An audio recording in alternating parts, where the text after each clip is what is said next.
வணக்கம் நண்பர்களே, அனைவருக்கும் இனியதொரு வணக்கம். நம்ம இந்த வீடியோவில் என்ன பார்க்க போறோம்னா, டிஎன்பிஎஸ்சி குரூப் 4 எக்ஸாம் எல்லாருமே படிச்சாச்சு. அப்ப கடைசி நேரத்தில் நீங்க என்ன படிச்சுட்டு போகணும், சில முக்கியமான சப்ஜெக்ட்னா இருக்கு. அதுல ஒண்ணுதான் இந்தியன் பாலிட்டி. இப்ப தேர்வுக்கு போகும் பொழுது இதெல்லாம் நீங்க படிச்சுட்டீங்களா, ஒரு செக்லிஸ்ட் மாதிரி நீங்க எடுத்துக்கிறங்க. சப்போஸ் படிச்சிருந்தா அதை மறுபடியும் நல்லா ஒரு டைம் ரிவைஸ் பண்ணிக்கிறங்க. படிக்காத மாணவர்கள் கொஞ்சம் டைம் ஸ்பெண்ட் பண்ணி, கொஞ்சம் கம்மியான டைம் தான் இருக்கு, அதுல என்ன ஏதுன்னு சொல்லி ஒரு சின்ன குறிப்பா அதை எடுத்து வச்சுக்கிட்டு நீங்க படிங்க. எதுனா நீங்க ரிவைஸ் பண்ணிட்டு போகணும், அது எல்லாமே தான் நம்ம இந்த வீடியோல பார்க்க போறோம் இந்தியன் பாலிட்டியில. ஓகேவா? ரைட். இப்போ இந்தியன் பாலிட்டியை பொறுத்தளவுல தேர்வுக்கு முன்னர் திருப்புதல், தேர்வுக்கு முன்னாடி இதெல்லாம் நீங்க ஜஸ்ட் ரிவைஸ் பண்ணிட்டு போறது மாதிரி இருந்தா ரொம்ப நல்லது. அதுல ஃபர்ஸ்ட் நீங்க என்ன படிக்கணும் அப்படின்னு சொல்லி பார்த்தா, பார்ட்ஸ், பகுதிகள் அப்படின்னு சொல்லக்கூடியது இருக்கு. பகுதிகள் சொல்லக்கூடியது இருக்கு, பார்ட்ஸ். சரிங்களா? இந்திய அரசியலமைப்புல பகுதிகள் சொல்லக்கூடியது, அதே மாதிரி ஸ்கெடியூல்ஸ், அட்டவணைன்னு சொல்லக்கூடியது படிக்கணும். சரிங்களா? முதல்ல 8 அட்டவணை இருந்தது. 9வது அட்டவணை எப்படி வந்தது, 10வது அட்டவணை எப்படி வந்தது, 11வது அட்டவணை எப்படி வந்தது, 12வது அட்டவணை எப்படி வந்தது. இதுல 9வது அட்டவணை வந்து ஃபர்ஸ்ட் கான்ஸ்டிடியூஷன் அமெண்ட்மெண்ட் ஆக்ட்ல வந்திருக்கும். 10வது அட்டவணை ஆன்டி டிஃபெக்ஷன் லா, கட்சி தகவல் தடை சட்டத்தில் வந்திருக்கும். 52வது அரசியலமைப்பு திருத்த சட்டம் 1985ல வந்திருக்கும். 11, 12 பாத்தீங்கன்னா 73rd 74th கான்ஸ்டிடியூஷன் அமெண்ட்மெண்ட் ஆக்ட்ல வந்திருக்கும். அந்த மாதிரி நீங்க பார்ட்ஸ், ஸ்கெடியூல்ஸ் என்னென்ன சொல்லுது, ஏன்னா நல்லா படித்த மாணவர்களே இந்த பார்ட்ஸ்ல அவசரத்துல தப்பு பண்ணிட்டு வந்துருவீங்க. அந்த தவறை பண்ணிடாதீங்க. ரொம்ப எளிமையா அதுல இருந்து தான் கேள்விகள் வரப்போகுதுன்னு தெரிஞ்சிச்சுன்னா அதை தெளிவா படிச்சுக்கிறங்க, அதுல தப்பு பண்ணிடாதீங்க. சரியா? அடுத்து ஸ்கெடியூல்ஸ், அட்டவணை சம்பந்தமா இதுல மாத்தி மாத்தி கேள்விகள் குரூப் 4ல எப்பவுமே கேட்டுக்கிட்டே இருப்பாங்க. ஓகே. அடுத்து ஆர்டிக்கல், ஆர்டிக்கல் 1ல இருந்து 50 வரைக்கும் நீங்க கட்டாயம் படிச்சுதான். சரியா? எல்லாரும் கேட்பாங்க, முக்கியமான ஆர்டிக்கல் இந்த 1ல இருந்து 50 வரைக்கும் ஒரு 10 இருக்குமா அப்படின்னா, இந்த 1ல இருந்து 50 வரைக்கும் இருக்கக்கூடிய ஆர்டிக்கல் மேக்சிமம் எல்லாமே ரிப்பீட்டடா கேட்டுட்டாங்க. அதுலயுமே கண்டிப்பா அந்த டைம் ஒரு குடியுரிமை கொஞ்சம் நல்லா பாத்துக்கிறேங்க. ஏன்னா இந்த அமெண்ட்மெண்ட்லாம் போட்டிருந்தாங்க, குடியுரிமை திருத்த சட்ட மசோதா நடைமுறைக்கெல்லாம் வந்துச்சு. ஒருவேளை அது சம்பந்தமா கேள்விகள் கேட்பதற்கு வாய்ப்புகள் இருக்கு. 5 வகையில பெறலாம், 3 வகையில இழக்கலாம் சொல்லியிருக்கல. 1955 இந்த குடியுரிமை சம்பந்தமா 5ல இருந்து 11 வரைக்கும் வரும் ஆர்டிகல். இதெல்லாமே கொஞ்சம் தெளிவா படிச்சுக்கிறேங்க. அதை தாண்டி fundamental right, DPSP, fundamental duties, அந்த ஆர்டிகல் 1ல இருந்து 50 வரைக்குமே உங்களுக்கு அதுதான் வரும். ஆர்டிகல் 1ல இருந்து 51 வரைக்கும் வரும். அதுல முக்கியமா ஆர்டிகல் நீங்க 1ல இருந்து 51 வரைக்கும் எடுத்துக்கிட்டீங்கன்னா, 1ல இருந்து யூனியன் அண்ட் இட்ஸ் டெரிட்டரி வரும், அதே மாதிரி சிட்டிசன்ஷிப் வரும், ஃபண்டமெண்டல் ரைட் 12ல இருந்து 35 வரும், அடுத்து 36ல இருந்து 51 வரைக்கும் டிபிஎஸ்பி வரும், 51ஏங்கிறது ஃபண்டமெண்டல் டியூட்டிஸ்ல வருமா. இது எல்லாமே பாருங்க, எல்லாமே ரிப்பீட்டடா தான் கேட்ட கேள்விகள். கண்டிப்பா இதுல இருந்து தான் கேள்விகள் 3-4 கேள்விகள் கேட்டுக்கிட்டே இருக்காங்க. அதே மாதிரி ரிப்பீட்டடா இதுல வந்திருக்கு பாருங்க. ஆர்டிகல் 16 சொல்லக்கூடியது, அதே மாதிரி article 17, article 18, article 19, 23, 24, 21A education ரிலேட்டடா வருமா. அடுத்து 29, 30, 32 இது ஃபண்டமெண்டல் ரைட்ஸ்ல மட்டும் ரிப்பீட்டடா இருக்கக்கூடியது. டிபிஎஸ்பியில தயவு செஞ்சு எல்லா ஆர்டிகலும் படிச்சிருங்க. ஏன்னா கட்டாயம் ஒரு கேள்வி கேட்டுருவாங்க. நீங்க எந்த காம்படிட்டிவ் எக்ஸாம் எடுத்தாலும் இதற்கு முன்னாடி வரைக்கும் கேட்டிருக்காங்க. அதான் நானும் இப்போ உங்கள்ட்ட சொல்றேன். இதற்கு முன்னாடி வரைக்கும் எந்த ஒரு போட்டித் தேர்வு எடுத்தாலும் டிபிஎஸ்பில இருந்து கேள்விகள் கண்டிப்பா வரும். அதே மாதிரி வந்து பஞ்சாயத்து ராஜ்ல இருந்து கண்டிப்பா கேள்விகள் வரும். ரெண்டுலயுமே டச் பண்ணாம கேள்விகள் கேட்க மாட்டாங்க. ஒரு 98, 99% அதுல இருந்து கேள்வி வர அதிகமான வாய்ப்பு இருக்கு. சரியா? அடுத்து அமெண்ட்மெண்ட். இந்த இடைப்பட்ட ஆர்டிகல் இடையில சில அமெண்ட்மெண்ட் இருக்கும். அது 86வது சட்ட திருத்தம், அதே மாதிரி 42வது அரசியலமைப்பு சட்ட திருத்தம், 44வது அரசியலமைப்பு சட்ட திருத்தம். நீங்க படிச்சிருப்பீங்க, அடிக்கடி கொஸ்டின்ஸ் கேட்பாங்க. அந்த சொத்துரிமைனா எப்ப மாத்தி வச்சாங்க, 1978 படிப்பீங்களா. அடுத்து ஃபர்ஸ்ட் கான்ஸ்டிடியூஷன் அமெண்ட்மெண்ட் ஆக்ட், இந்த 9th ஷெட்யூல் எப்போ வச்சாங்க, இந்த ஃபர்ஸ்ட் கான்ஸ்டிடியூஷன் அமெண்ட்மெண்ட் ஆக்ட். அதே மாதிரி ரிசர்வேஷன் சம்பந்தமா படிக்கும் பொழுது இதை தாண்டி 97வது கோஆபரேட்டிவ் சொசைட்டி ரிலேட்டடா இருக்கக்கூடியது மறந்துடாதீங்க. 86, 42, 44, 1, 97 இந்த அமெண்ட்மெண்ட்னா ஃபர்ஸ்ட் 1ல இருந்து 51 இடைப்பட்ட காலத்துல கொஞ்சம் முக்கியமா படிக்கணும். இதை தாண்டி நிறைய அமெண்ட்மெண்ட் இருக்கும். 73rd ரொம்ப முக்கியம், 74th ரொம்ப முக்கியம். அதெல்லாம் நீங்க படிச்சிருப்பீங்க, பஞ்சாயத்து ராஜ் சிஸ்டத்துல படிச்சிருப்பீங்க. சரியா? அடுத்து டோன்ட் மிஸ் இட் அப்படின்னு சொல்லி போட்டிருக்கேன். டோன்ட் மிஸ் இட்னா இந்த ஆர்டிகல் இதற்கு முன்னாடி படிச்சிருந்தீங்கன்னா என்னன்னு சொல்லி பாத்துக்கிறேங்க. அப்படி படிக்காதவங்க என்னன்னு எழுதி வச்சிருங்க. இதுதான் வரும், இதுதான் கேட்பாங்கன்னா நான் சொல்ல வரல. இது படிக்காதவங்க படிச்சிருங்க மறக்காம, அவ்வளவுதான்.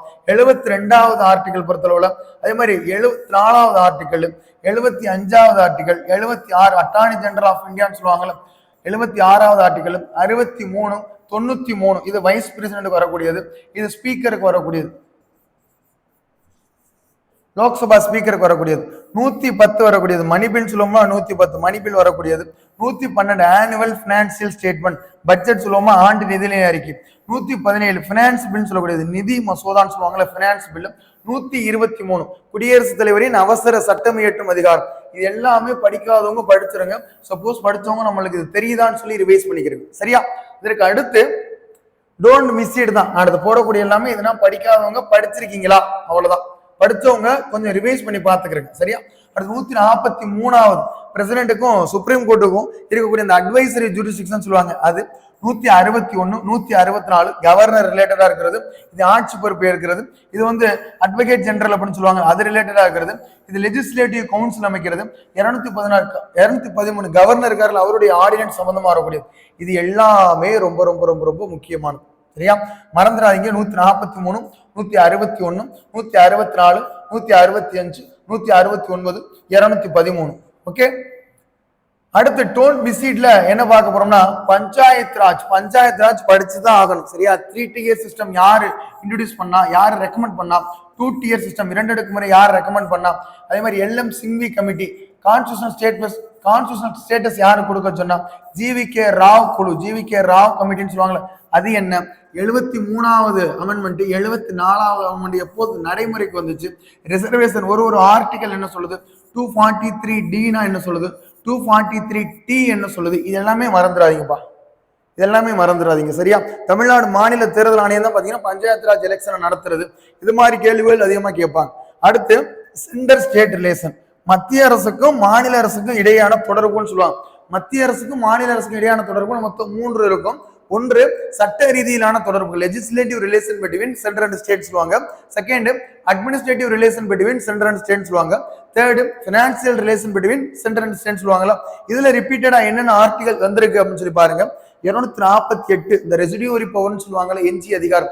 248 249 பொறுத்தவரை ராஜ்யசபாவுக்கு சில ஸ்பெஷல் ப்ரொவிஷன்ஸ் கொடுத்திருப்பாங்க.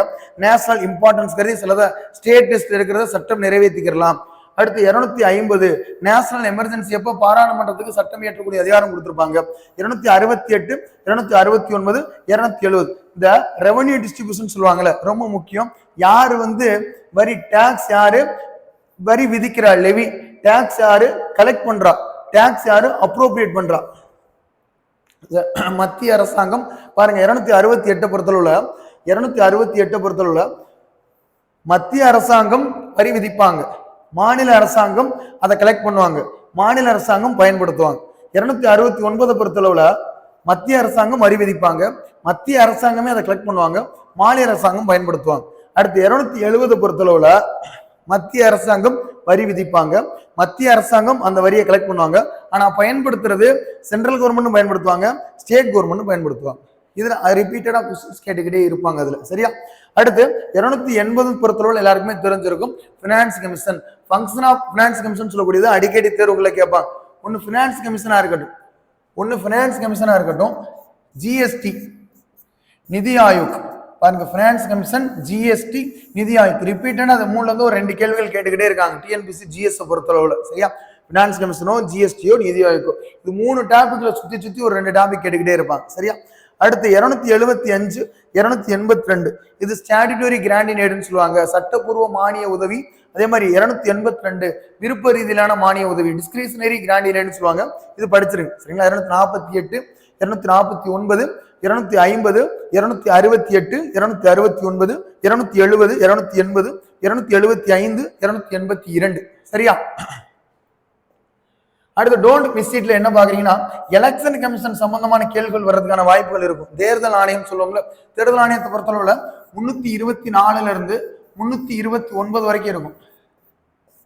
324ல இருந்து 329 வரைக்கும் ஆர்டிகல் இருக்கும். ஏன்னா இப்ப எலெக்ஷன் முடிஞ்சிருச்சு, பாராளுமன்ற எலெக்ஷன் முடிஞ்சு ரிசல்ட் கூட வந்துருச்சு. இப்ப எலெக்ஷன் கமிஷன் சம்பந்தமான கேள்விகள் கேட்பதற்கு அதிகமான வாய்ப்புகள் இருக்கு. எமர்ஜென்சி மொத்தம் 3 இருக்கு, அந்த ஆர்டிகல் படிச்சிருங்க. நேஷனல் எமர்ஜென்சி 352, ஸ்டேட் எமர்ஜென்சி 356 வரும், 365 வரும். இந்த 365ஓட தொடர்புடையது எதுல வரும்? மத்திய மாநில உறவுகள்னு சொல்லி ஒன்று படிக்கிறீங்களா, சென்ட்ரல் ஸ்டேட் ரிலேஷன். அதுல அட்மினிஸ்ட்ரேட்டிவ் ரிலேஷன் சொல்லக்கூடியது ஒன்று இருக்கு, 256 257 258. அடுத்து மூணாவதா பினான்சியல் எமர்ஜென்சின்னு சொல்லுவாங்க 360. இதெல்லாம் மறந்துடாம படிச்சிருங்க. நேஷனல் எமர்ஜென்சி, அதே மாதிரி president rule or otherwise state emergency, அடுத்து பினான்சியல் எமர்ஜென்சி சொல்லக்கூடியது. சரியா? அடுத்து லோக் ஆயுக்தா, லோக் அதாலத், இது சம்பந்தமான சில ஃபேக்ட்ஸ் எல்லாம் படிச்சிருப்பாங்க. எங்க ஃபர்ஸ்ட் கொண்டு வந்தாங்க, யார் தலைவர், புதுசா யாராவது தலைவர் இருக்காங்களா, இப்ப இருக்கக்கூடிய தலைவர் பேர் என்ன, இது எத்தனை ஆண்டுகள் அப்படின்னு சொல்லக்கூடிய படிச்சிருங்க. சரியா? அடுத்து ஆர்டிகல் பொறுத்தவரை கொஞ்சம் முக்கியமா 330 ரிசர்வேஷன் சம்பந்தமா சில ஆர்டிகல்லாம் வரும்பா. 330 331 330ங்கிறது பாராளுமன்றத்துல லோக்சபால ஸ்கெடியூல்டு காஸ்ட் ஸ்கெடியூல்டு ட்ரைபல் அவங்களுக்கான ரிசர்வேஷன். 332ங்கிறது ஸ்டேட்ல இருக்கக்கூடிய லெஜிஸ்லேட்டிவ் அசம்பிளில ஸ்கெடியூல்டு காஸ்ட் ஸ்கெடியூல்டு ட்ரைபல் இருக்காங்கல்ல அவங்களுக்கான ரிசர்வேஷன். 331ங்கிறது எடுத்துட்டாங்க. எப்படி எடுத்திருக்காங்க, ஆங்கிலோ இந்தியன்ஸ் லோக்சபால நாமினேட் பண்றாங்களா அதான் 331. 333ங்கிறது என்னது, ஸ்டேட் லெஜிஸ்லேட்டிவ் அசம்பிளில ஆங்கிலோ இந்தியன்ஸ் நாமினேட் பண்றாங்களா அது 333. மறக்க கூடாது. சரியா? ரைட். இது எல்லாமே நம்ம இந்தியன் பாலிட்டி. இப்ப நான் சொன்னது ஒரு கம்மியான குறுகிய வீடியோ தான். இந்த வீடியோல நான் இப்ப சில ஆர்டிகல் சொல்லியிருப்பேன், சில அமெண்ட்மெண்ட் சொல்லியிருப்பேன், சில டாபிக் சொல்லியிருப்பேன். இது யாருக்குன்னா சப்போஸ் ஆல்ரெடி படிச்சவங்களுக்கு தான். படிச்சவங்க என்ன பண்ணலாம், இதெல்லாம் நம்மளுக்கு தெரிஞ்சிருக்கா அப்படின்னு சொல்லி ஜஸ்ட் கொஞ்ச நேரம் பாரு, இதெல்லாம் தெரிஞ்சிருக்கு, இதுல இருந்து கேள்வி கேட்டா இப்படி கேட்க போறாங்க, நான் எழுத முடியும் அப்படின்னு சொல்லி பாருங்க. ஒருவேளை படிக்காதவங்க புதுசா படிக்கிறீங்க, கடைசி நேரத்துல நான் என்னடா படிச்சுட்டு போறது அப்படின்னு நினைக்கிறீங்களா, இந்த ஆர்டிகல் என்ன தேடி கண்டுபிடிச்சு, இந்த அமெண்ட்மெண்ட் என்ன தேடி கண்டுபிடிச்சு இதெல்லாம் மறக்காம படிச்சுட்டு போயிருங்கப்பா. சரியா? மீண்டும் ஒரு வீடியோல உங்களை சந்திக்கிறேன். நன்றா தேர்வு எழுதி உங்களுடைய கனவை அடைவதற்கு என்னுடைய வாழ்த்துக்கள். நன்றி, வணக்கம், வாழ்க வளமுடன்.